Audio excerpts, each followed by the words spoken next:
Assalamualaikum warahmatullahi wabarakatuh. Kembali lagi bareng kita di Anim.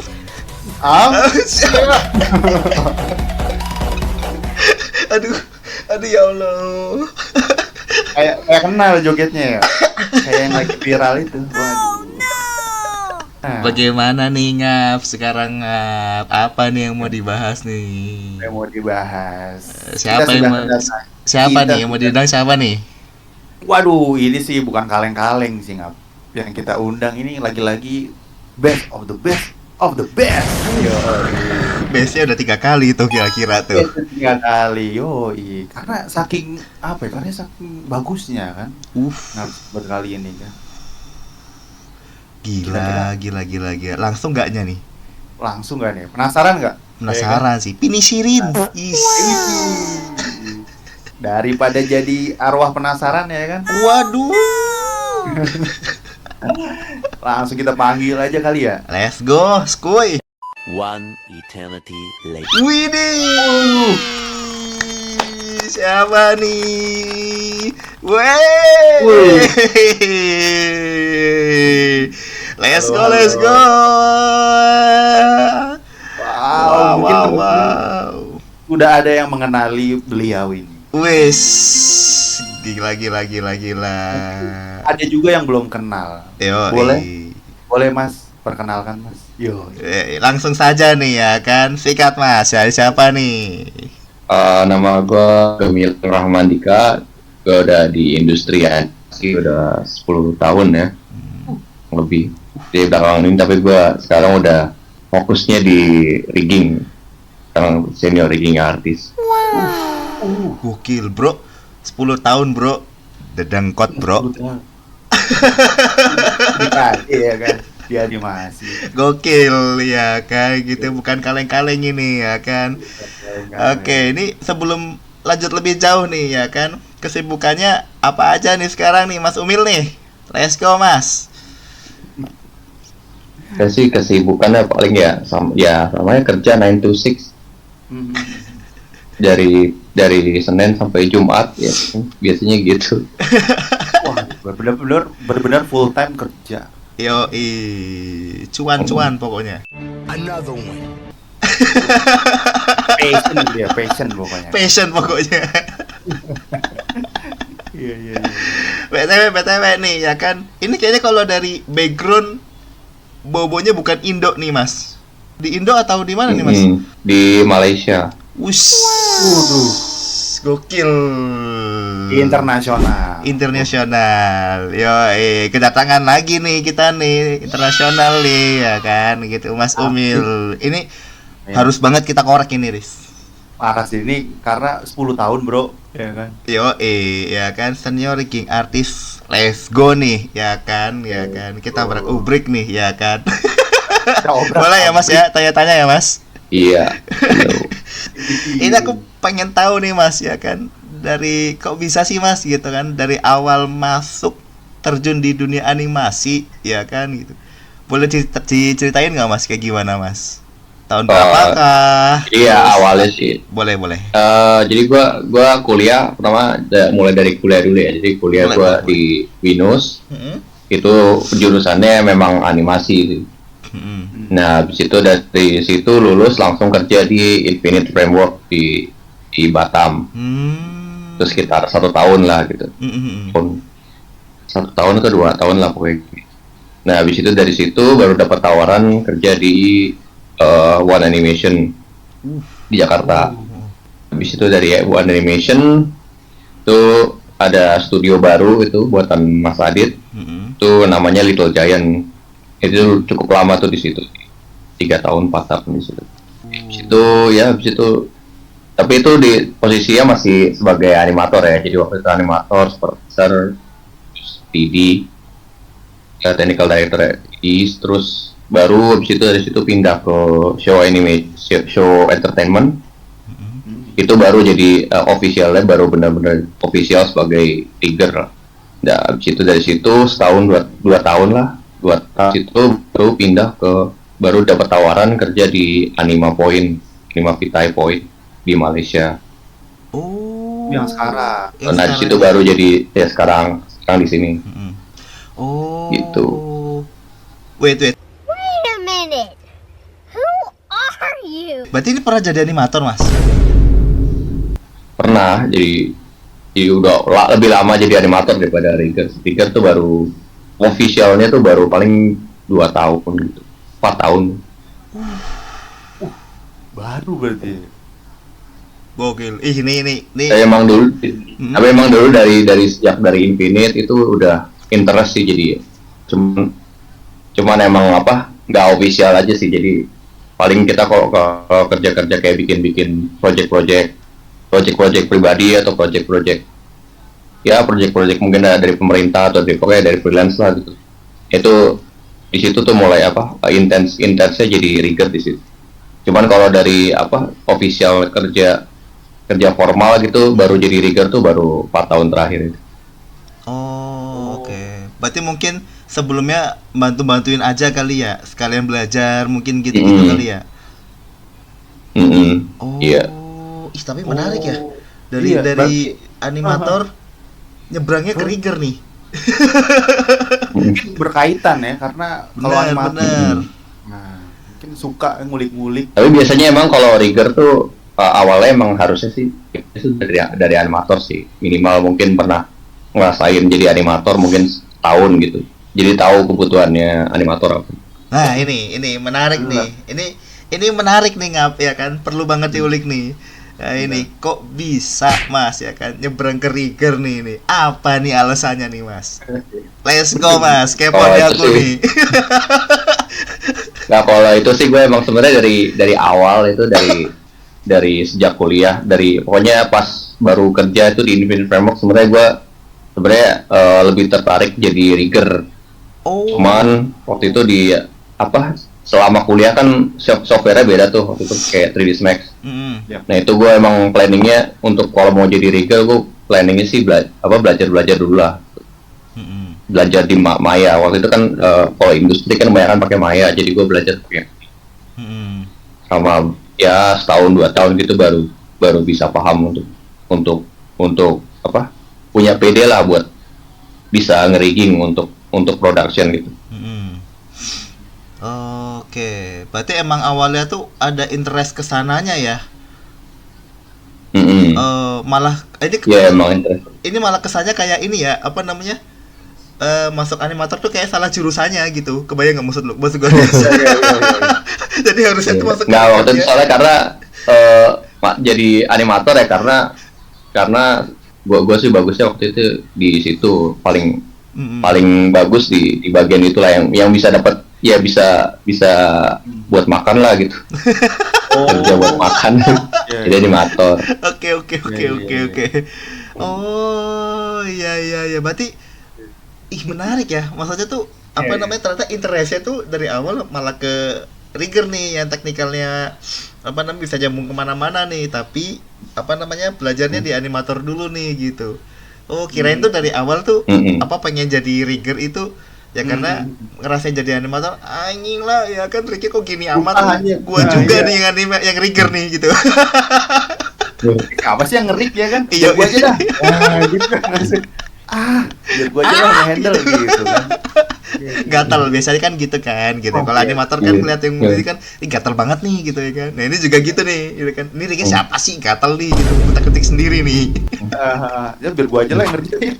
Nggak beres nih Riggernya. Tapi sekarang kan baru 4 tahun terakhir kan jadi Rigger nih, Mas. 3D animatornya berarti ditinggal dong, Mas. Udah lama sih, udah lama nggak pernah nganimate. Waduh, udah lama. Udah fokus ke Rigger. Iya, udah. Kaku nggak tuh, Mas, tangan Mas? Maksudnya kadang kalau misalkan ngeliat yang animate gitu. Tapi kan BTW kalau ngerik gitu kan biasanya kan bikin pos-pos gitu kan gitu. Iya. Tes rig gitu kan. Biasanya kan bikin pos dan sebagainya gitu. Ini jangan-jangan tes rignya langsung nganim nih kan. Walk cycle ya kan. Langsung walk cycle nih. Anim paling cuman buat paling anim cuman buat buat ngecek artikulasi gitu, kalibrasi aja sih, buat ngecek rignya motion range of motionnya tuh udah oke atau belum, paling sih gitu doang. Oh. Tapi kalau sampai nge-animate sampai bikin apa blocking class gitu ya enggak. Waduh, kejauhan aja. Dia kirain mau bablas langsung jadi ngerjain satu shot ya kan? Jadi kita Iya. Menarik loh ya kan. ini menarik ini bro, ya kan, ya kan. Ternyata emang apa namanya passionnya ada di Rigger Iya. ini, ya kan. Dalam hati kecilnya jadi Rigger ya kan. Ini ganti kecil bro. Tapi 9 to 5 pengennya animasi kan. Wah. Yo, cuannya di situ soalnya ya gitu. Animator, ya kan cuannya di situ. Iya. Tapi ini menarik loh. Kalau 4 tahun belakangan ini berarti tadi kan disebutin tuh dari Infinite terus ke Bond Animation, Wah, terus wah. abis itu ke TLG ya kan. Itu berarti masih animator, Mas. Di TLG gue sebenarnya masih animator sih.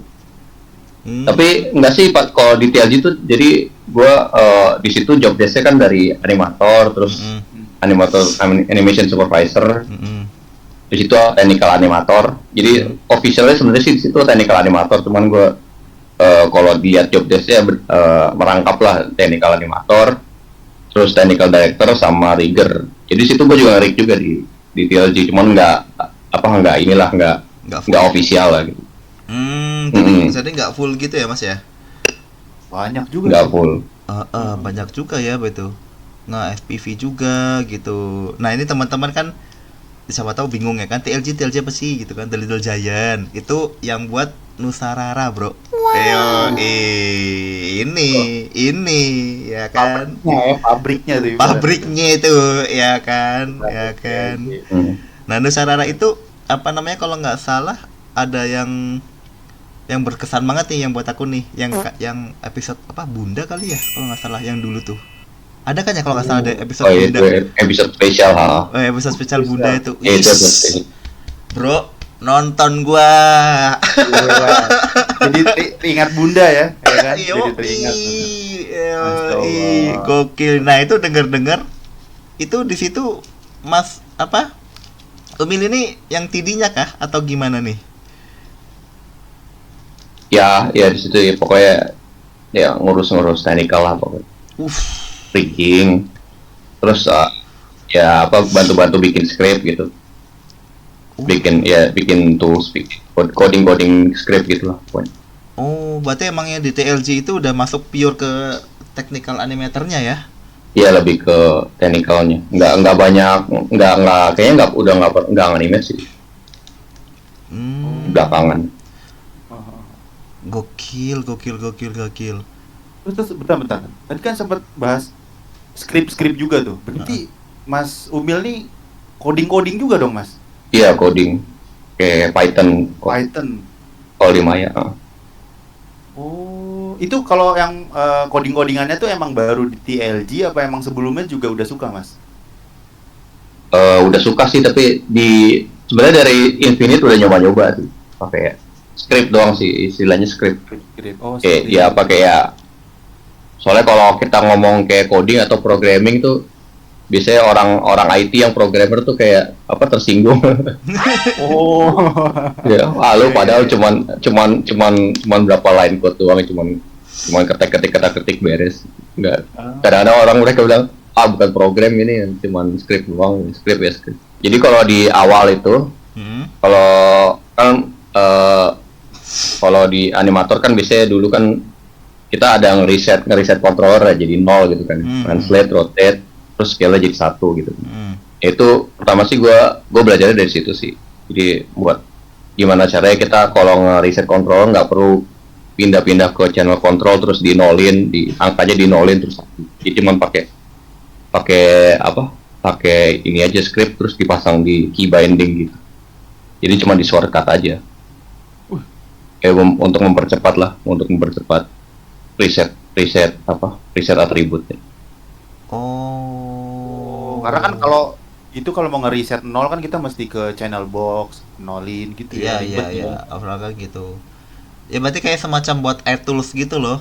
Ya nggak sih? Apa aku salah? Ya kayak tools. Iya kan, model kayak gitu kan, tinggal klik tar nge-reset gitu kan. Nah, cuman mungkin apa sih Mas Umil ini naroknya di keyboard, jadi pencet apa nanti nge-reset gitu. Ya no. Nah, Keren. Mas bagi Mas skripnya. kenapa minta skrip? Bangke, podcast. Kenapa malah jangan minta skrip? Mohon maaf. Karena skripnya bagus membantu animator ya kan. Tapi kalau misalkan apa namanya kan tadi animator nih Mas gitu. Terus untuk masuk ke kayak daerah ranahnya rigger sama apalagi TD gitu, itu kan udah beda ranah banget tuh Mas gitu. Itu kesulitannya apa tuh Mas? Maksudnya tuh adaptasinya kah atau gimana nya kah gitu? Yang paling susah dah apa nih? Yang paling berkesan? Apa ya? Paling sih kalau ke rigging itu gue mungkin bilangnya lebih ke pemahaman software sih. Jadi selama pemahaman softwarenya kuat sih sebenarnya untuk jembatan ke rigger sih nggak terlalu sulit. Paling sih emang basicnya tuh harus bisa nganimate dulu. Pernah pengalaman nganimate dulu. Iya kayak anime, terus modeling, pokoknya generalis sih. Kalau bisa sih generalis. Generalis.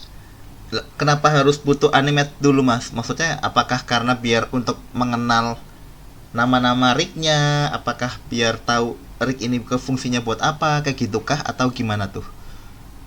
Lebih ke kebutuhan animator sih biasanya. Oh. Jadi animator tuh butuhnya apa? Kalau nganimate biasanya mereka butuhnya apa? IK, FK, terus kalau IK itu dia orientasinya ke lokal atau ke Word gimana? Terus fitur-fitur yang ada di rigging tuh yang biasanya dipakai sama animator tuh apa aja? Oke. Berarti ini menarik nih. Maksudnya kan kalau misalkan secara sistem kan kita ada beberapa software nih dari 3D Max, Maya, Blender dan sebagainya gitu kan. Itu kan secara sistem beda tuh Mas. Itu berarti belajar ulang lagi dong atau gimana? Atau secara sistem aslinya sama, cuman beda nama kah atau gimana nih Mas? Ya secara sistem kalau gue kan udah pernah di 3D Max, terus udah pernah sekarang pakai Maya, terus pakai Blender. Itu emang setiap software tuh punya beberapa perbedaan sih untuk secara teknikalnya untuk software. Tapi untuk kebutuhan animator sebenarnya semua sih sama aja sih. Pokoknya animator butuhnya apa gitu. Misalnya animator biasanya butuhnya IKFK, terus butuh buat nge-snap, buat nge-snapping antara IK sama FK, terus pokoknya ya kalau rigging karakter misalnya ya standar aja sih butuhnya apa gitu. Tapi untuk achieve kebutuhan itu fitur-fitur yang dibutuhkan animator ya mungkin approach-nya beda-beda sih tiap software. Tapi overall sih secara keseluruhan biasanya fitur-fitur itu ada sih disediain sama software. Cuman kita mungkin perlu ngulik aja sih ini di mana. Gokil. Kalau berbeda gitu, dulu belajarnya berapa lama Mas itu kalau dengerin tiga software itu? Soalnya kan gila yang tadi kan dibilangnya kan beda-beda nih gitu, meskipun ininya sama ya gitu, sesuai dengan kebutuhannya sesuai dengan kebutuhannya animator, tapi kan lumayan tiga software belajarnya biji mana nih Mas? Anjir, lama banget nggak di secara pembelajaran nih? Ya kalau dulu sih diajarinnya pas di kuliah emang di 3D Max sih. 3D Max tuh sebenarnya lebih bagus buat modeling sih, lebih ke modeling sama game. Tapi kalau untuk animasi secara manajemen untuk produksi massal gitu lebih bagus di Maya. Jadi gue udah ngerasain sih di Max itu nggak bagus untuk kita kerja tim tuh kurang bagus. Jadi pindah ke Maya. Nah pas gue belajar Maya tuh gue udah mateng lah. Oh ini gue untuk kedepannya gue bakal untuk jangka panjang gue bakal pakai Maya, jadi gue belajarin Maya terus. Emang lama sih belajarnya, mungkin 2 tahun itu baru bisa paham. Bro, ya kan. Untuk production ya. Kalau misalnya buat iseng-iseng. Buat project sendiri gitu yang nggak ngelibatin tim banyak ya bisa-bisa aja sih 1-2 tahun gitu. Ya setahun itu bisa sih. Cuman kan kalau kita nge-rigging berantakan kan yang susah kan animator kan. Kalau kita nge-rigging sendiri, kalau kita animate sendiri ya nggak apa-apa gitu. Iya benar. Tapi cara paling gampang sih sebenarnya nyontek sih gitu. Biasanya kan kalau kita nge-animate kan pasti kan dikasih aset kan karakter gitu.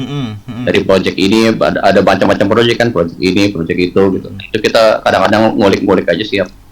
kalau sebagai animator kita buka apa rignya tuh kayak gimana, bentuknya gimana, struktur riggingnya, sistemnya kayak gimana. Jadi belajar dari situ sih, nyari-nyari mana yang lebih optimal. Tapi ada kalau di setiap software tuh biasanya tuh ada apa namanya kayak bawaan rignya itu loh mas. Apa sih kalau di Blender namanya Rigify ya? Iya. Oh iya. Itu kayak gitu tuh sebenarnya tuh kayak gitu memudahkan nggak sih mas gitu untuk itu atau ada better Ya, itu untuk enak manual aja nih gua gitu. kalau untuk di production sih emang biasanya semua pakai itu sih. Apa setiap software ada kayak apa sistem rig sendiri. Kalau di Maya tuh sekarang ya yang masih paling sering dipakai ya Advanced Skeleton. Ya. Cuman itu gua nggak begitu saran sih untuk dipakai 100%.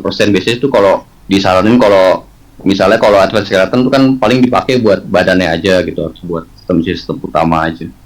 Tapi kalau udah sampai facial gitu, biasanya kalau facial kalau udah kepepet banget nggak apa-apa lah pakai yang dari Advanced Skeleton. Cuman tetap nggak disaranin sih soalnya ya itu apa nggak sempurna sih dia sistem. Ada masih banyak masalah gitu. Makanya lebih saran kalau pakai gitu paling mempercepat kerja aja sih yang untuk basic kayak misalnya badan, sistem badan gitu-gitu. Tapi kalau untuk facial gitu-gitu mending sebaiknya di custom aja sendiri. Kalau di Blender tuh sekarang dulu pakai Rigify ya. Iya. Sekarang tuh udah ada yang bagus kan pakai Cloud Rig kalau sekarang para orang-orang pakai. Iya. Itu mulai Blender 4 ya kalau nggak salah. Iya. Lihat kalau Cloud Rig tuh ya di tambahan Rigify sih. Saya tetap aja sih sistemnya itu Rigify. Oh, basicnya tetap Rigify ya. Rigify itu sebenarnya mirip sama konsepnya mirip sama Advanced Skeleton. Jadi bikin pet joint.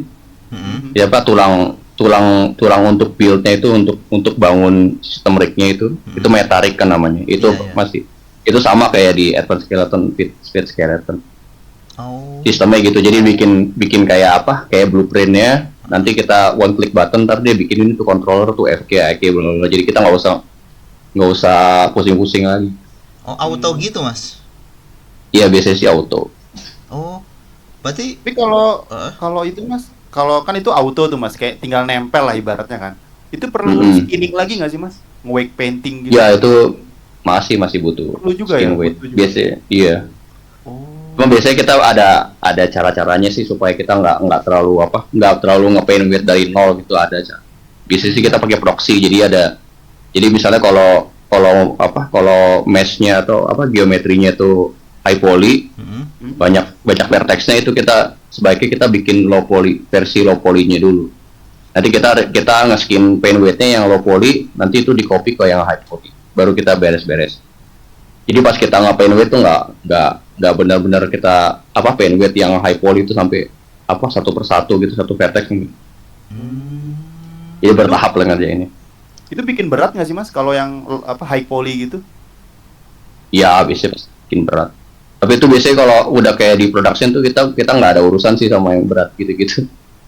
Kalau itu kan kita punya banyak departemen kan ya. Misalnya kan ada yang look dev, ada yang jadi konsep kan biasanya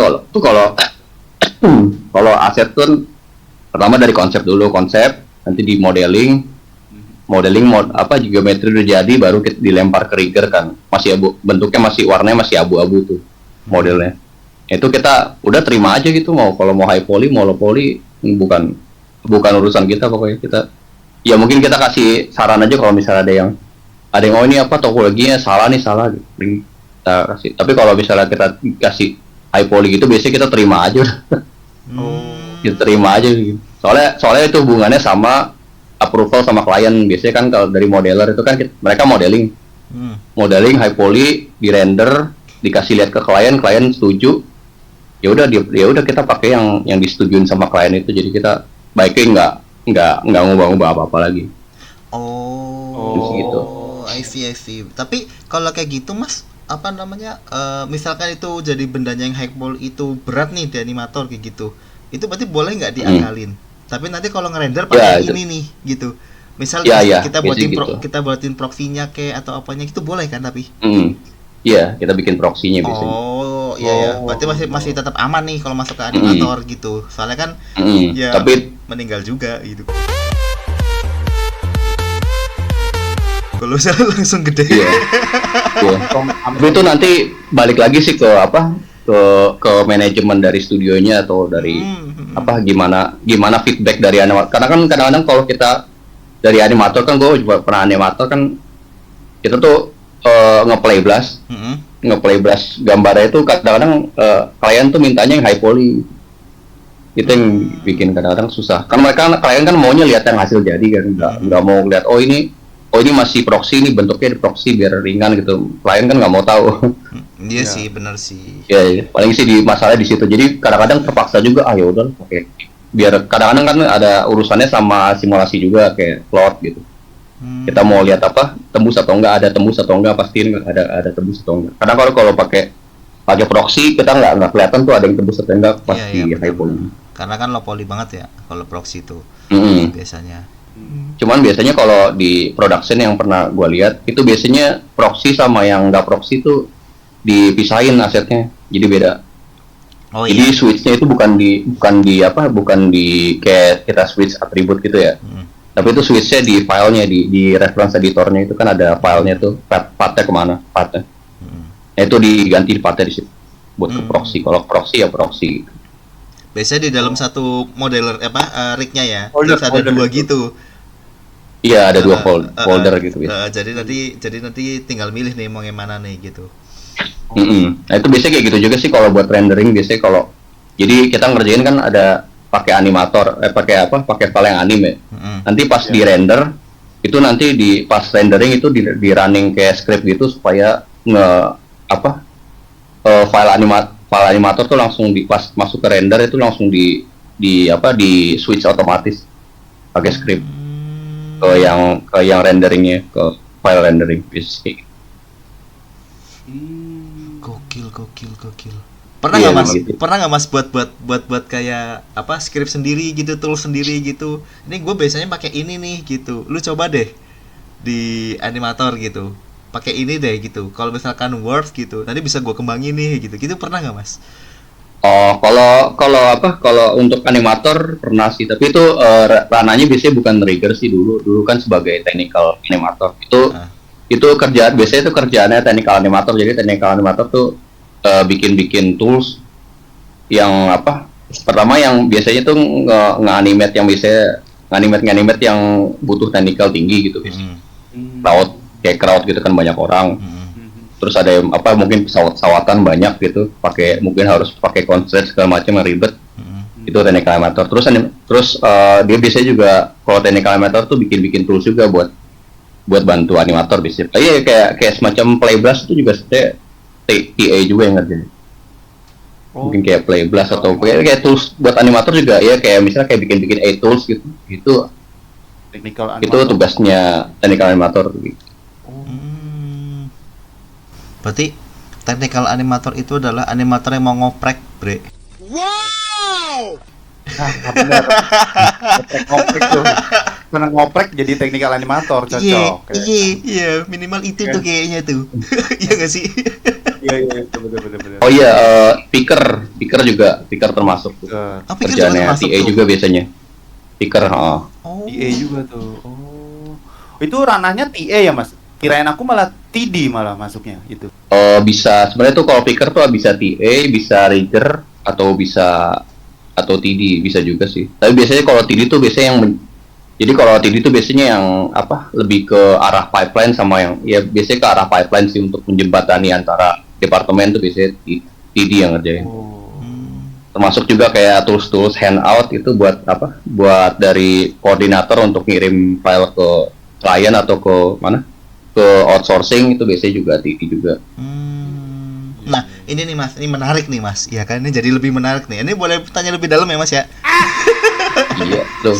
Soalnya menarik banget nih ya kan. Tadi ada namanya technical animator, ada yang namanya rigger gitu, ada yang namanya technical TD ya kan? TD. Iya, itu. Ini dari ketiga ini nih Mas. Pasti kan ada bedanya nih. Perbedaan paling menonjol nih apa nih Mas? Selain tadi kan katanya biasanya untuk pipeline dan sebagainya, ini paling menonjol apa nih Mas? Karena mereka semua kan sama-sama megang skrip nih. Sengaja tahu skrip lah gitu ya kan. terus sama-sama tahu technical nih gitu. Nah ini bedanya apa nih gitu? Biasanya kalau TD itu ya apa lebih ke urusannya ke pipeline, ke workflow. Jadi untuk ya itu yang tadi itu untuk menjembatani bikin script atau tools atau program yang bisa menjembatani antara departemen. Tapi kalau untuk rigger itu biasanya urusannya sama rigging aset biasanya. Aset sama untuk dikirim ke animator kan. Nah kalau technical animator tuh biasanya dia yang bantuin di sisi animator biasanya. Jadi bikin tools yang untuk membantu animator. Meningkatkan kinerja animator di situ sih paling. Jadi kalau dia bisa bikin script ya biasanya script atau tools yang urusannya sama departemen animator. Kalau rigger itu sebenarnya rananya di level aset, departemennya namanya aset, bukan dia animator. Kalau rigger tuh lebih ke aset ya. Maksudnya aset. Oke, I see.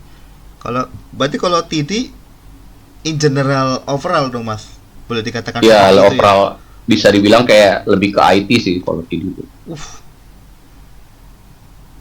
Lebih dekat ke IT, lebih dekat ke IT daripada artis.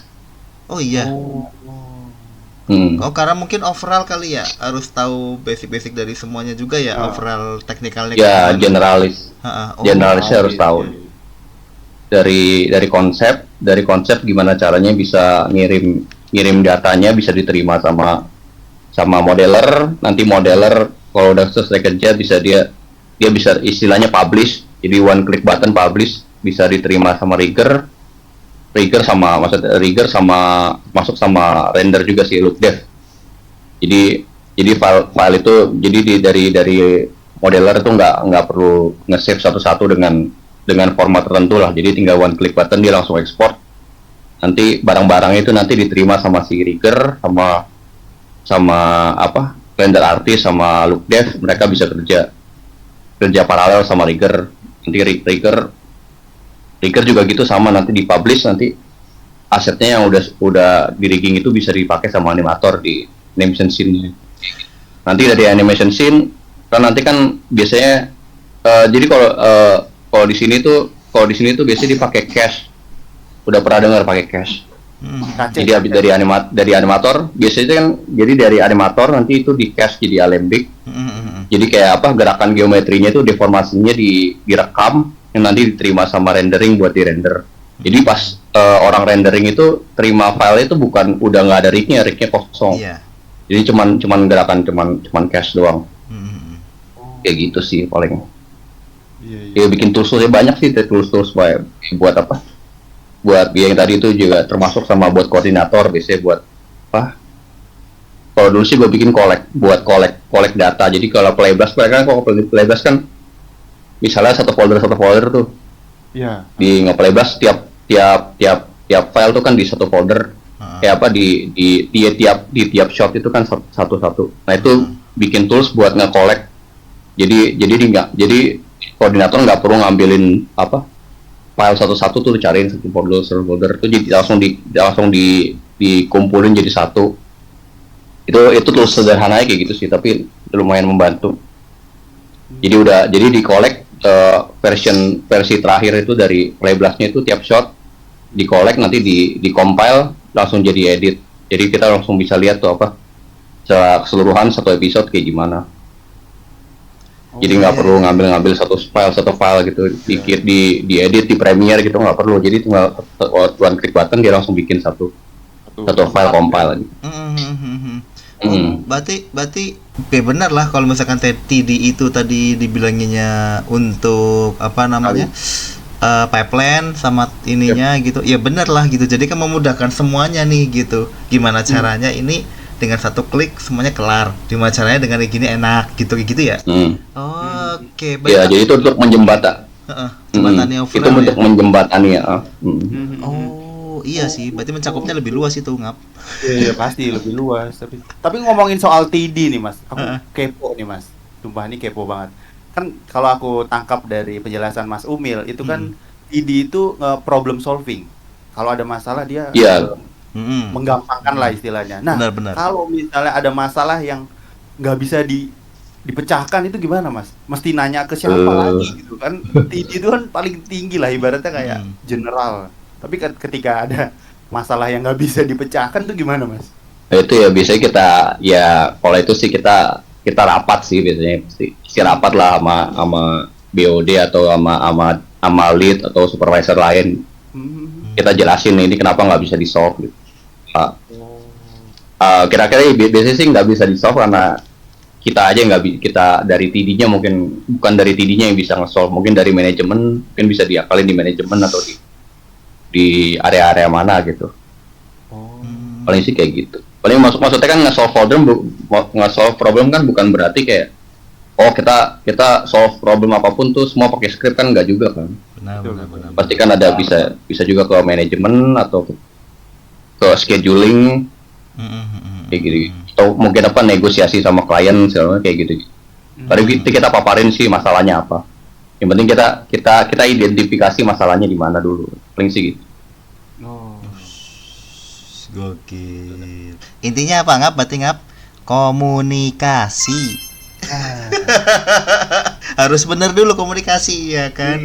Kalau semuanya sama-sama ngobrolnya enak itu ngobrolnya. Nice. Iya, problem solvingnya juga enak. Iya. Masalahnya juga tahu jelas gitu kan. Memaparinya enak, penjelasannya enak ya kan. Kan itu berarti katakanlah sebelum mau jadi TD itu bisa nggak kalau disebut kayak ya jadi generalis dulu baru bisa ke TD kayak gitu boleh nggak disebut kayak gitu? Bisa juga sih bilang gitu sih. Jadi perlu minimal tuh pernah ngerjain satu project gitu loh. Yang kita handle semua. Kalau gue sih dulu caranya tuh gue biasanya punya prinsip 1 tahun tuh bikin satu film pendek animasi. Paling segitu. Terserah itu mau datang dari pemerintah atau mau kita kolaborasi sama tim teman-teman atau gimana. Pokoknya bikin 1 tahun bikin satu aja pokoknya. Terlibat satu. Minimal gue pernah. Jadi setiap project itu gue yang handle untuk secara general. Jadi itu belajarnya dari situ sih. Capek sendiri dong Mas kayak gitu Mas. Tapi malah belajar ya.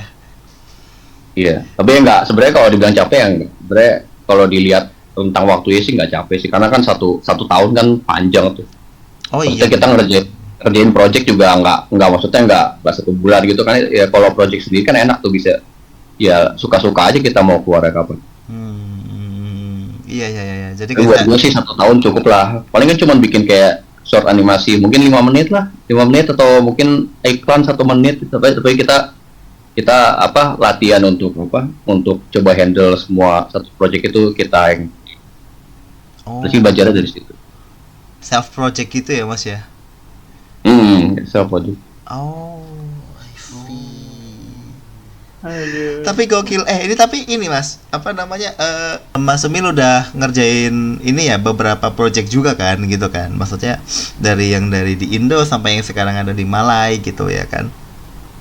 Ada beberapa project TD nih. Nah, ini perbedaannya nih Mas gitu. Mungkin series atau movie udah pernah ngerjain juga Mas? Mau nanya perbedaannya nih. Series, gimana movie nih pernah. gitu. Perbedaannya gimana nih Mas? Untuk rigging, TD dan sebagainya nih gimana nih Mas? Antara Indo sama yang di luar juga atau gimana nih? Boleh Mas cerita Mas? Paling sih sebenarnya nggak beda jauh sih sebenarnya. Kalau gua lihat sih.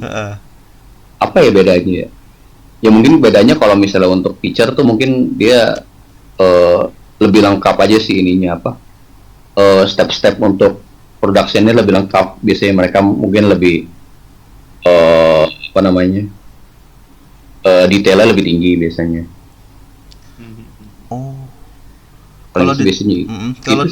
Kalau detailnya lebih tinggi gitu tuh apa nih Mas yang perlu ditingkatin dari TD-nya nih? Apakah dari tools-nya yang harus dibuat ataukah dari rig-nya yang perlu diiniin gitu Mas? Ya dari rig juga bisa. Kalau dari sisi rig sih biasanya kadang-kadang kita banyak pakai ini sih. Yang paling mencolok tuh pakai hair. Di rambut biasanya kalau misalnya series biasanya dia pakai mesh. Kalau yang kalau yang di feature mereka pakai hair. Jadi mereka jadi tetap pakai, misalnya mungkin dari Amaya-nya pakai mesh, cuma nanti pas di render nanti di convert jadi kayak hair system gitu. Cloth juga kayak apa, kayak baju gitu. Biasanya kalau yang di series biasanya di skinning, tapi kalau di feature itu biasanya nanti ada tools buat apa untuk inilah. Ada sistem rig-nya juga udah siap buat biasanya di cloud sih. Simulasi gitu ya, Mas. Iya. Berarti kalau TD tuh ngurus simulasi juga, Mas. Kalau air gitu-gitu gimana, Mas? Juga enggak, itu ada FX artis itu yang ngurus. Oh, beda ranah lagi nih. Beda ranah. Beda, itu FX. Api, air, terus kalau cloud itu antara rigger sama FX sebenarnya sih. Sebenarnya sih yang ideal sebenarnya FX ya, yang urusnya harusnya. Cuman ya kalau namanya mungkin karena kepepet budget. Atau gimana, jadi rigger yang biasanya ngerti. Ujung-ujungnya paling biasanya kalau misalnya nggak ada FX yang ngerjain, ya biasanya rigger kalau untuk cloud sih. Jadi cloudnya itu udah disediain dari riggingnya, jadi di rigging nanti animator tinggal nyalain, di enable, terus langsung di cache kan. Ada tools, ada tombolnya buat nge-cache. Kalau ini Mas, rambut iya nih, aku mau tanya itu, fur, ya kan, bulu itu termasuk rambut gitu kan? Kalau yang fur biasanya, kalau yang pendek biasanya sih kita cuman animator tuh cuman dikasih kayak mesh ekstra gitu sih, kayak nandain kalau ini ada bulunya gitu, ada volumenya gitu. Tapi kalau untuk rambut ada sih, kalau rambut tuh ada dua sih biasanya, ada yang dia rambutnya di generate berdasarkan curve dari Maya, ada yang 100% dikerjain di FX, di Houdini atau di. Kalau yang paling standar biasanya ya kayak series juga ada sih, jadi kayak rambut tuh pakai pakai curve lah, pakai hair curve. Itu nanti bisa di rigging dikasih controller, bisa digerakin kan itu nanti digerakin curve-nya, nanti dikasih dynamic. Jadi animator tinggal on off, jadi nanti pas di play itu bisa gerak-gerak hairnya. Bisa on off itu ya. Pernah aku dapet tuh. Cuman itu kekurangannya itu emang dilemanya itu, karena kalau misalnya kita kasih dynamic itu, kalau misalnya kita dynamic 1 itu suka, kalau kita dynamic, kita tentuin nih kita harus dynamic, semuanya harus dynamic. Nah itu kalau namanya dynamic kan kita harus cache ya, kita nggak mungkin kita time slider gitu kan, kita harus cache, harus direkam. Nah itu tuh makan waktu biasanya itu. Jadi studio biasanya kalau misalnya udah kayak gitu, itu udah di mark lah, udah ditandain, ini bakal butuh waktu ekstra nih buat ngerjain ini, karena kan nanti animator juga harus bolak-balik nge-cache. Kalau misalnya udah tembus harus di cache, harus di QC. Untuk double check lah gitu. Itu nanti ke rendering juga nanti bolak-balik, lebih ada bolak-baliknya lagi kan. Ngaruh ke urusannya timeline. untuk ngaruh ke timeline juga. Ya itu. Ngaruh ke timeline-nya. Waduh. Jadi merusak timeline. Oke, di sini pun walaupun di sini emang udah ada secara teknologi emang agak advance, tapi mereka juga mikir 10 kali lah buat kalau mau pasang simulate kayak gitu. Tapi aku penasaran lagi nih, Mas. Boleh tanya-tanya nih, kayaknya Mas Umil kan tadi sempat nge-spill pernah bikin tools yang nge-collect play blast. Kira-kira boleh spill lagi nggak, Mas? Tools yang udah pernah dibuat Mas Umil selama mungkin di TLG mungkin ya. Overall aja. Overall ya kan, sampai sekarang nih Mas. Kasih paham Mas, kepo nih. Tools banyak juga sih. Itu buat collect, biasanya buat collect, terus sama yang ada tools buat untuk tools buat bantu rigging ada yang gua pakai sampai sekarang masih gua pakai. Bikinan sendiri itu, Mas? Iya, bikin sendiri. Oh my god. Soalnya waktu itu emang nggak ada sih toolsnya buat tools buat, sama aja sih kayak animator kan ada tools kan. Kalau di trigger namanya EM tools atau, tapi kalau gue sih waktu itu bikin sendiri, masih gue pakai sih sampai sekarang. Tools rigging ada juga yang buat build sistem eyelid. Jadi kan kalau bikin eyelid, kalau misalnya pakai advanced skeleton kan biasanya kita nge-select edge-nya mata tuh kan eyelidnya. Luar, tengah sama dalam, terus langsung di-build kan sama dia. Itu sama kayak bikin kayak gitu juga ada. Buat mulut juga pernah bikin. Lagi ya. Banyak sih kalau pipeline ya banyak sih kalau buat nge-cache juga paling sering sih kayak nge-cache. Terus bikin hair juga pernah bikin. Yang di studio sekarang bikin sistem hair. Jadi biasanya kalau bikin hair tuh biasanya kan kita pakai di Maya tuh pakai N-hair ya. Itu kan dia bikin satu-satu tuh misalnya bikin hair banyak tuh ada spline-nya ada banyak tuh. Bikinnya kan ada misalnya ada 100, ada 50 gitu kan misalnya. Tapi kan kalau kita bikin controller satu-satu kan lama tuh. Meninggal sih. Satu-satu kita skinning satu-satu iya. Itu kita bikin scriptnya satu. Itu kita bikin script kayak gitu. Jadi one click button dia langsung bikin hair, terus langsung sekalian bikin controllernya. Nanti ada sekalian juga bikin blending antara dynamic sama yang skinning biasanya. Jadi bisa di blend antara yang skinning sama yang di dynamic. Karena animator kan kadang-kadang kalau nyalain dynamic terus ini tembus terus nih mau dipaksa Betul. mau dipaksa dipakai skin aja deh yang bagian ini gitu. Bisa. Kadang aku sebagai animator tuh kan kadang menemukan adanya gimbal lock. Nah, ya kan? Nah, itu kadang aku nge-solvingnya kan paling pakai Euler filler tuh Mas di Graph Editor. Iya bisa. Ada yang bisa, ada yang enggak. Kalau enggak kita ya akhirnya satu-satu tuh. satu frame gini-gini kan. Itu caranya gimana sih Mas kalau ketemu gimbal lock yang nggak bisa pakai Euler filler? Kalau dulu sih kalau dari jawabnya coba dari sisi rigger ya. Biasanya itu kalau dari rigger tuh itu biasanya ada kalau dulu di One Animation tuh disediain sih untuk rotation order tuh dimunculin di channel controlnya dimunculin. Jadi animator bisa mainin tuh. Cuman itu resikonya kalau kita main kalau dia ini sebagai ada yang animator ya. Dia di animator tuh resikonya tuh kalau misalnya kita bikin walk cycle atau segala macam kita udah capek-capek bikin walk cycle tapi ternyata pas bikin walk cycle kita ganti tuh rotation ordernya. Itu nanti pas di save ke animation di animation library. Rotation ordernya kan juga ke record kan beda. Kebaca benar. Lalu begitu nanti pas di animation kita bikin adegan sesuatu yang ternyata rotation ordernya beda. Itu begitu di blend sama yang ada di animation library itu yang rotation ordernya beda nanti ada cetak tuh bisa snap. Iya. Karena rotation order kan bisa ganti set gitu. Berubah. Nah, kalau dari rigger biasanya sih disediain sih. Kita sediain biasanya disediain rotation ordernya berapa. Tapi resikonya paling itu sih. Snap gitu ya Mas. Tapi paham ya kira-kira kan kalau kalau animator kadang-kadang tuh kebanyakan sih yang gua tahu sih nggak pernah tahu namanya rotation order tuh nggak pernah mikirin fungsinya apa. Iya.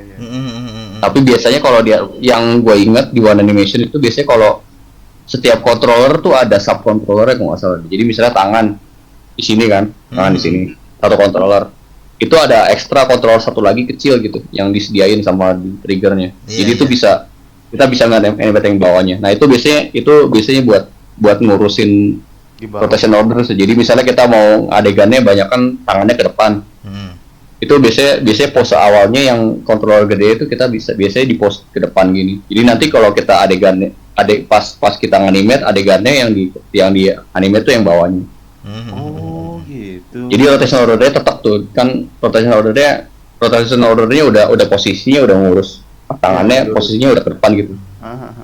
Tapi masalahnya kalau kita pakai controller yang sama kita kedepanin itu suka bisa gimbal lock tuh. Karena gimbal lock tuh pokoknya udah tapi tahu kan ya gimbal lock. Iya, tahu. Jadi kayak ketemu dua axis ketemu. Ya dua axis. Iya.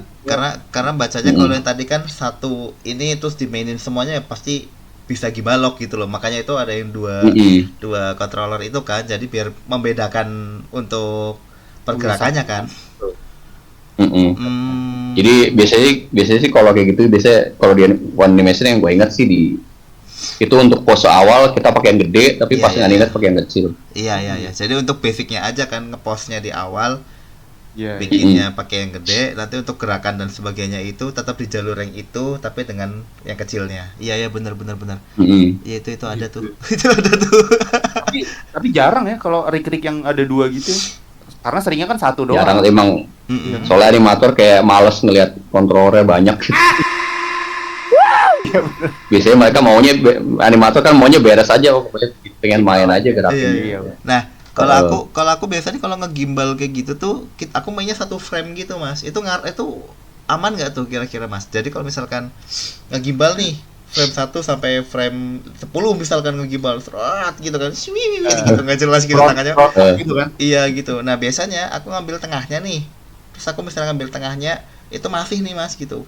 Aku biasanya ngambil yang kedua dari ujung atau awal frame kedua gitu, jadi aku benerin. Nah itu biasanya ke belakangnya aman tuh, Mas. Nah, itu kok bisa aneh kayak gitu sih, Mas? Itu kenapa tuh harus bener 1 frame dulu gitu loh, jadi harus nge-sweep 1 frame tak gitu loh, tapi bener-bener disamain. Paling kalau kayak progres gerakan, ya gerakannya cuma gini doang nih, klik ya gitu doang misalkan gitu. Jadi biar gerakannya tuh yang penting flow-nya itu enak gitu. Ya arc-nya bagus. Iya, tapi aku ngakalinya kayak gitu tuh, Mas, gitu. Malah kadang ke belakangnya tuh yang tadinya gimbal malah enak tuh kayak gitu tuh. Itu kenapa bisa kayak gitu tuh, Mas? Itu masih jadi misteri sama aku tuh. Ya, secara teknis sebenarnya bisa dijelasin, cuman emang kalau buat animator emang sebenarnya nggak males gitu mikirin gitu kan. Iya, betul. Pengennya beres aja gitu. Tapi biasanya kalau gimbal lock itu urusannya biasanya gimbal lock sama IKFK snap itu dalam 1 frame itu biasanya urusannya sama motion blur biasanya. Oh iya. Jadi kalau misalnya kita render pakai motion blur itu biasanya masalah tuh, karena kan pas kita play nggak masalah karena kan kita play kan per frame gitu kan. Tapi kan kalau motion blur kan mereka identifikasinya dari subframe-nya kan, dari 0,5-nya itu. Iya. Jadi dari frame 1 ke frame 2 di 0,5 itu dia ngambil motion blur-nya, gerakannya dari situ. Nah, itu biasanya di 0,5-nya itu yang masalah. Iya benar. Ingat nggak, Ngap? Iya, dulu kan kalau di One kan 1 frame tuh walaupun di viewport itu nggak kelihatan, tapi pas udah masuk render ada motion blur. Iya, itu nggak boleh tuh. Lah, ini jangan di linear nih. Harus di linear. Harus di enggak, di snap biasanya. Iya, biasanya di snap snap gitu, ya kan? Jangan di ini gitu. Biasanya kayak gitu tuh. Oh iya. Oke, siap. Biasanya gitu. Karena ternyata pas masuk render ada motion blurnya. Iya, kebaca meskipun Kebaca subframe kebaca gitu. Iya. Oh itu alasannya. Oke. Ya soalnya dulu kan cuma dijelasin, iya nih tadi kebacanya ngeblur nih. Kok bisa ya ngeblur ya gitu loh. Itu nggak dijelasin. Oh, ini jawabannya, Bro. Terjawab nih. Tapi kalau mau tahu ininya sih detailnya ya paling kenapa itu bisa ngeblur, coba aja kan kalau di Maya kan biasanya ada di option bisa di play diganti tuh yang biasanya kalau kita drag time slider kan misalnya per 1 frame gitu ya. Itu kalau nggak salah bisa biasanya bisa disetting supaya bisa lihat subframe-nya. Nah, itu nanti bisa kelihatan tuh kenapa bisa kejadian kayak gitu. Jadi tangan biasanya di IKFK sih gini. Terus sebenarnya dalam 1 frame kayak gini. Kalau di step 1 frame nggak kelihatan, paling dari sini ke sini kan. Tapi di tengahnya itu gini. Margoy. Ngeberontak dulu kan. Oh iya. Ini, Mas, wah ini nih gila. Ini tadi ini seru banget nih kita nih. Udah ngobrolin. TD udah, ya kan? TD udah. Animasi udah, Rick udah. Ternyata mantan animator, Bro, ya kan? Udah dibahas juga, gokil. Gila. Kenyang ini ya kan. Ini cuman aku kepo nih, ya kan? Kepo nih, ya kan. Ini mungkin last dari aku ya. Nggak tahu nih kalau dari Karis gimana nih, Riz, ya kan? Iya. Boleh ya, Mas ya, gitu. Dikit, 1 aja, Mas. apa namanya, dari sekian banyak nih Mas, apa namanya, proyek-proyek yang udah pernah dikerjain, ya kan, yang paling sulit ya, yang paling kayak bikin frustasi banget, yang bikin kayak ini kok susah banget sih ini ngerjainnya kayak gini gitu, itu ada nggak Mas gitu, untuk TD kayak Rigger kayak apa kayak gitu. Project apa tuh Mas kalau boleh Mas, yang udah pernah dikerjain aja nih, yang kira-kira bikin anjing lah ini gitu. Masing-masing itu punya kesulitan sendiri sih, tapi yang gua sulit waktu itu sih sebenarnya kayak Nusa Movie ya, yang movie-nya itu yang susah. Karena ya emang apa, kita ya banyak apa technical yang harus di solve-nya itu banyak banget. Terutama kayak soal rambut gitu. Waktu itu kan juga masih R&D kan. Itu di masalah rambut juga kompleks. Di balik behind ya kan. Balik itu. Oh iya, bolak-balik dong itu. Di balik layarnya Nusa ternyata R&D-nya sangat rumit berarti ya Mas ya. Sangat rumit ya. Gokil, reset and destroy. Development. Oh, development. Ya maaf. Destroy yang development. Iya. Iya, maksudnya itulah ya gitu. Itu gokil. Itu Nusa yang pertama itu yang ini kan, yang roket itu kan. Si siapa Iya, yang roket. Yang movie, iya. Iya kan? Pas Covid itu ya, pas 2020-an kayak. Iya. 2020-an itu yang pokoknya inilah apa, punya saingan Nusanya, seingatku. Waduh. Iya kan? Nonton, Bro. Gila apa? Ya kan langsung ketemu nih sama yang tidinya nih. Sama ini ya TD artisnya ya kan. Iya kan? Gokil. Oh, itu ternyata di balik ininya Nusa itu paling susah ya, Mas, daripada yang lain-lain ya. Yang movie-nya. Kalau dari gue sih ya, karena ya apa yang harus harus dijabarin banyak. Oh.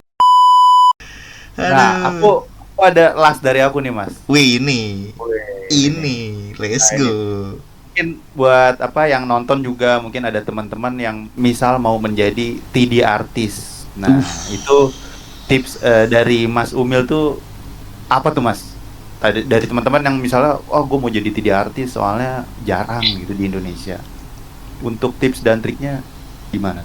Kalau dari gue sih sebenarnya ya itu apa, yang gue saranin sih coba jalanin satu project yang mungkin kita bikin tim gitu, mungkin 5 orang atau apa, kita bikin satu short movie project aja sih, kecil-kecilan, tapi kalian yang apa, kita yang handle sendiri gitu. Mulai dari maksudnya handle bukan berarti kita ngerjain modelingnya gitu ya. Ya kita ngerjain modeling mungkin yang receh-receh juga nggak apa-apa. Maksudnya kita tahu flow-nya dari modeling sampai rendering tuh kayak gimana. Untuk coba kerja tim gitu sih. Tapi kita yang handle untuk misalnya ya kalau bikin project kan kita kan pasang folder structure segala macam. Gimana caranya dari modeler ini bisa ngirim benda ke trigger, dan di trigger dikasih ke animator, nanti ke animator ke render masuk editing masuk ke client gitu. Atau dimasukin sound segala macam gitu. Jadi kita coba belajar handle satu project sendiri. Yang dari sih. Belajar dari hal yang simple dulu ya kan, dari bikin project sama teman-teman, terus bikin modeling gitu-gitu kali ya. Mungkin projectnya nggak perlu apa biar kerasa wah banget, tapi yang penting di situ kita belajar nguliknya overall gitu loh. Nah, ya nggak sih, ya kan harusnya kayak gitu kan. Jadi setengahnya dapat. Sama kalau misalnya, iya, tapi kalau urusan TD ya mau nggak mau harus tahu programming sih, belajar Python. Oh, minimal Python. Karena udah beda ranah kali ya Mas masuknya. Coding paling gampang yang bisa mencakup semuanya itu ya emang cuman so far si Python sih. Oh gitu ya. Jadi kalau bisa Python itu mungkin nggak banyak batasan sih, mungkin lu mau jadi apa gitu hampir semuanya bisa Python tuh masalahnya cuman dia agak lah. Sebenarnya kalau udah kita punya framework yang luas, yang udah bikin ya framework yang tinggi gitu, yang ribet lah pokoknya udah jadi satu program tuh dia masalahnya cuma lambat aja. Berat. Runningnya lambat aja. Lambatnya gimana tuh? Iya berat dia Oh, gitu. dia bikin compile-nya itu yang berat. Jadi dia ya kita udah coding terus nanti kan dia kan sebelum bisa di running dia tuh otomatis dia nge-compile tuh per baris kode tuh di compile-nya itu yang bikin lama. Pas di running dia mungkin bakal jauh lebih lambat daripada program bahasa program lain. Cuman Python itu udah pertama belajarnya paling gampang lah di antara semua. Tapi dia capability-nya tuh bisa luas.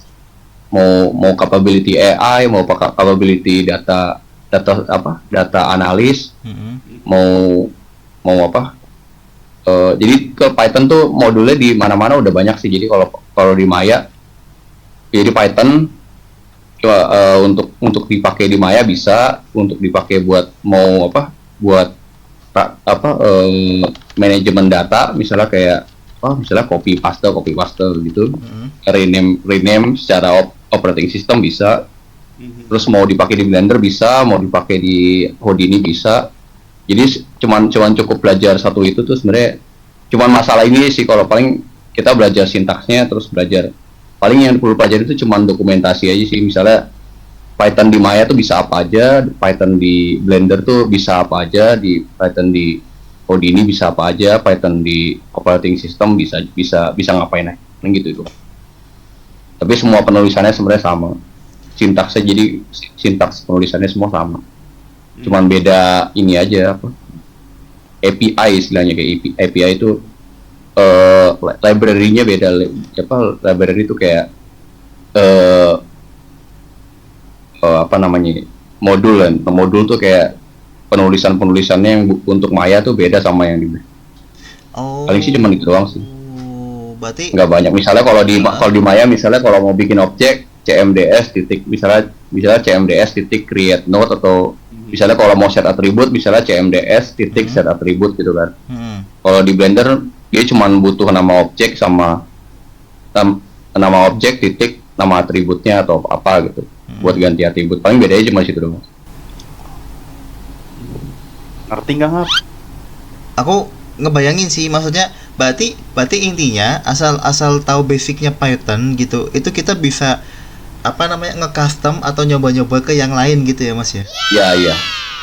Oh. Cuman di lain tuh cuman beda penulisan aja. Gokil ya kan, seenggaknya gue tahu lah yang dimaksud sama Mas Umil ini ya kan, paham gitu. Oh berarti intinya kalau misalnya kita udah tahu basic nih, enak nih mau ke mana-mana nih ya kan, karena basicnya udah paham gitu. Jadi tinggal ngadaptasiin, oh kalau mau ke Blender pakainya ini. Oke, ntar tinggal diulik berdasarkan basic kita mau kayak gimana. Terus yang di Maya kayak gimana, kayak gitu kan? Apa salah aku? Iya gitu dong. Gila gue. Ini Soalnya aku belajar tahu. nih. Soalnya aku taunya Python ular tuh ya kan. Bukan, itu Python. Enggak kesana. Ini Mas, nggak kepikiran buat bikin auto animate Mas? Iya dulu aku kepikiran loh, auto animate aja. Dulu gue pernah denger deh kalau nggak salah dari ada yang bikin bukan auto animate sih, auto bikin in between kalau nggak salah. Tapi ya gitu, jadi ya kalau bisa pakai prinsipnya animator, biasanya kan kalau dari pose ke pose, kalau di tengah itu kalau nggak turun naik gitu. Dari sini ke sini, dari atas itu turun gini kan, selalu ada kayak gini. Itu bisa gitu. Itu biasa pakai script bisa. Jadi kita nganimate cuman blocking doang, blocking, terus nanti di one click button ya, tapi ya semua animate ya gitu, tiap kali ada blocking ya gini. Ada pergerakan pose ya gini. Monoton jadinya ya. Iya. Iya karena kan balik lagi skripnya itu kan dibuat berdasarkan yang logika. Biasanya animatornya seperti itu gitu kan. Sedangkan kalau animate kan itu kan biasanya kan menurut ini kan situasional kan. Itu seperti apa adegannya gitu loh maksudnya. nggak bisa harus semuanya kayak gitu kan. Ya, ya. Lucu ternyata gini-gini semua kan. Iya, ini gini-gini semua.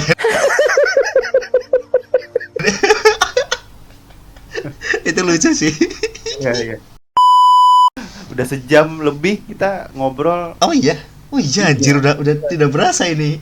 nggak berasa ya kan, saking serunya ngobrol sama Mas Umil gitu. Kalau Seru banget orang-orang- ternyata ya. Ya, seru banget loh. Ternyata kayak tadi gitu soal Gimbalog, akhirnya aku menemukan ahlinya ya kan. Aku akhirnya bertanya kepada ahlinya dan terjawab sudah. Mungkin fixnya bisa pakai 2 controller tadi kayak di One. Iya, benar. Mungkin orang-orang kan bilang katanya wah ini banyak dagingnya, kalau ini banyak tulangnya kan.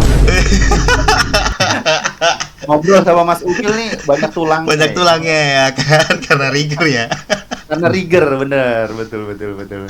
Asai Bambang. Anjing. Iya. Sudah di penghujung acara sepertinya Mas, karena kita sudah menunjukkan tengah malam nih. Iya benar. Gokil. Ucapkan terima kasih banyak kepada Mas Umil yang sudah sharing tips dan trik, serta tadi juga masalah-masalah kita juga kita konsultasikan kepada Iya. Mas Umil. Ini ya kan? ujung-ujungnya sekalian curhat, Mas. Sekalian nyari solusi juga tadi, Sekalian Mas. nyari solusi soal perigingan ya kan. Tulangan tadi Mas. Penulangan ya kan. Mohon maaf ya Mas ya kalau kita ada salah-salah kata ya kan. Mohon maaf mengganggu waktunya di sana. Iya. Harusnya bisa istirahat. Aman. Lama ngomong sama kita ngobrol ngalor ngidul. Enggak jelas. Iya. Soalnya di sana udah hari Senin nggak? Oh iya, beda sejam ya? Ya, iya. Oh iya benar. Udah siap-siap besok kerja. Udah siap-siap besok kerja ini Mas Umil ya kan. Mana diajakin podcast Luris.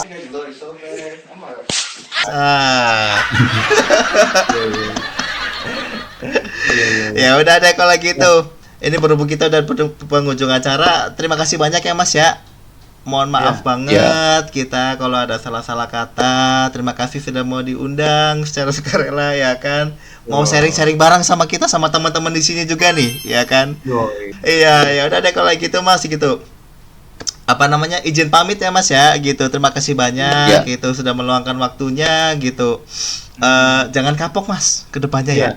Kalau kita misalnya diundang lagi. Iya. Mungkin nanti ada part 2 ya kan, ngomongin lebih advance lagi. Ih, kasih paham ya kan. Tadi kan Boleh. tadi belum semuanya nih, belum bahas soal programmer nih. Skrip tadi belum dibahas. Skrip belum nih, belum overall nih, ya kan gitu. Bisa untuk Mel part boleh, 2 boleh. nanti. Nah, Mel tadi belum dibahas tuh tadi Mel tuh. Oh iya, Mel belum nih, ya kan. Tadi baru Python tuh si ular tuh. Iya. Ada ular tadi tuh.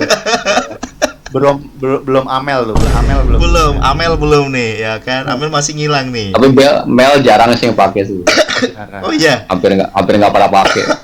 Oh jarang ya. Orang programmer di sini juga orang malas pakai Mel soalnya karena nggak kompatibel sama program lain. Nah itu pada pakainya sukanya Python ya karena bisa jembatanin ke program lain. Kalau Mel cuma di Maya juga. Terus penulisannya juga nggak enak, jelek email. Membingungkan. Berarti Tahan next lah. episode Kalau Python tuh enak baca, ya. Tahan ya kan. Nanti ini diterusin lagi bisa sampai jam 3 nih. Tuh besok kerja ya kan. Nanti nggak tidur. nanti kita bikin part 2 khusus Python ya kan. Kasih paham ya kan perbedaan Wah. Python sama Amel. Seru nih. Ini seru nih ya kan. Sekalian buat belajar juga nih nanti nih. Betul. Oke deh kalau gitu ya kan. Gimana nih kalau dari Karis gimana? Ada yang mau tambahin nggak? Kalau dari aku paling tambahan sedikit aja, ya sedikit. Kalau dari teman-teman mungkin kalau misalnya video ini udah tayang, misalnya mau tanya-tanya soal perigingan, soal TD, soal tadi technical animator, teman-teman boleh tanya di komen YouTube gitu, atau join juga di server Anim Amsyong, di situ juga ada Mas Umil. Wes. Nanti izin untuk nanya-nanya ya Mas, kalau ada teman-teman mau nanya. Nah, udah Gini approve. doang bro, ya kan approve, ya kan. Kalau mau tanya-tanya, gas. Oke deh kalau gitu. Terima kasih banyak ya Mas Umil ya kan atas waktunya, meluangkan waktunya. Maaf sudah mengganggu ya kan. Sehat-sehat terus di sana. Salam. Oh iya jangan lupa kalau misalkan pulang ya kan ke Indo bisa kali kita nongkrong. Wow! Ngobrol-ngobrol. Waduh, Let's go ya Mas ya, gitu ya. Oke deh kalau kayak gitu ya kan. Thank you ya Mas ya. Terima kasih banyak sudah mau diundang. Sehat-sehat selalu Mas Umil. Terima kasih banyak. Assalamualaikum. Waalaikumsalam.